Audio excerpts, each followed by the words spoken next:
Panevėžio miesto savivaldybės ketinimai sujungti dvi dailės ir fotografijos galerijas ir įsteigti vieną naują įstaigą meno centrą privertė sunerimti ne tik miesto, visos Lietuvos kultūros žmonės, o pirmuosius netgi susiburti į iniciatyvinę grupę ir kilti į kovą dėl dailės galerijos likimo. Visų pirma, turiu pasakyti, kad mes tikrai esam neabejingi dailės galerijai, kurie štai dirba puikiai 20 metų. Mes turime unikalius veiklos rezultatus, kurie išgarsino šią galeriją drąsiai, sakykime, visam pasaulyje. Ir štai randame tokius lyg ir nežymius niuansus reorganizacijos tekste, kuris yra pateiktas savivaldybės tinklalapyje. Pavyzdžiui, tai, kad reiškia, randame ir tai, kad Panevėžio miesto dailės galerijos vardo iš viso nebeliks. Kultūros vadybininkas Gintaras Kerbedis, besirūpinantis didžiausių Lietuvos kultūros objektų, atvirai abejoja savivaldybės kabinetuose rengto dviejų miesto galerijų optimizavimo projekto tikslais, užverčiančiais klausimų laviną, į kuriuos dėja neatsakyta. Panaikinti Panevėžio miesto dailės galerijos vardą kaip po tokį ir ženklą, su kuo yra siejamas Panevėžio keramikos simpoziumas, yra, kaip čia švelniau pasakius, tai yra ne klaida, tai yra nusikaltimas miestui, tai yra ryšių nutraukimas ir chaoso įvedimas šito projekto, keramikos projekto žinomume. Manau, kad taip paruošti klausimą galėjo asmenys, kurie nieko bendro negali turėti su kultūros vadyba, nes tai yra didžiulė klaida, didžiulė klaida.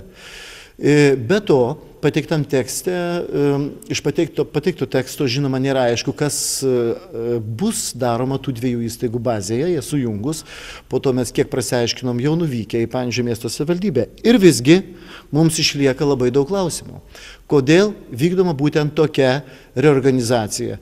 Visiškai niekur nėra apibrėžta, kokia tai veikla bus.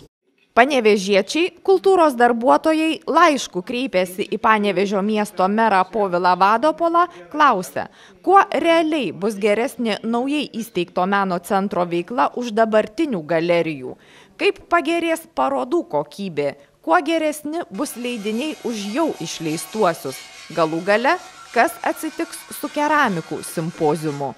Mes visi puikiai žinome, kad meno srityje ir ypatingai profesionalaus meno srityje labai daug ką reiškia asmenybė. Tikrai darome prielaidą, kad norima atsikratyti galerijos vadovės Jolantos Lebednykienės reiškia ir ten pastatyti kitą žmogų. Tačiau, atsiprašau, kiti žmonės dirba Panevėžyje ir dabar. Kokie jų veiklos rezultatai, kuo kas gali labiau pasigirti profesionalios dailės vadybos srityje nei Jolanta Lebednykienė? Aš tokių nežinau. Gintaras Kerbedis abejoja, ar apskritai atlikta abiejų galerijų pastarųjų metų veiklos analizė, kaip teigia reorganizacijos šalininkai.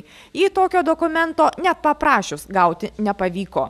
Taip pat neatsakyta į klausimą, kodėl siekiant taupyti nepakaktų etatų mažinimo arba netokio skausmingo mažesnės fotografijos galerijos prijungimo prie didesniosios dailės galerijos. Todėl, lemiant vienos svarbiausių miesto kultūros įstaigų ateitį, nuspręsta kreiptis į visuomenę. Ar tai buvo diskutuota su miesto, sakykime, keramikų bendruomenė? Ar tai buvo diskutuota su miesto kultūrininkų bendruomenė? Kokiam lygmenį tai buvo padaryta? Manome, kad tai yra kabinetinis sprendimas, kuris yra neteisingas.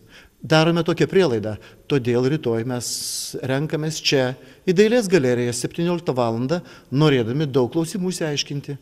O neabejingieji jau išsakė savąją poziciją, kaip ir profesorė daktarė Rita Leknaitė Bieliauskienė atsiuntusi laišką, kuriame nuogąstaujama dėl prasidėjusio Lietuvos, taipogi ir Panevėžio kultūros, tuo pačiu ir asmenybių genocido.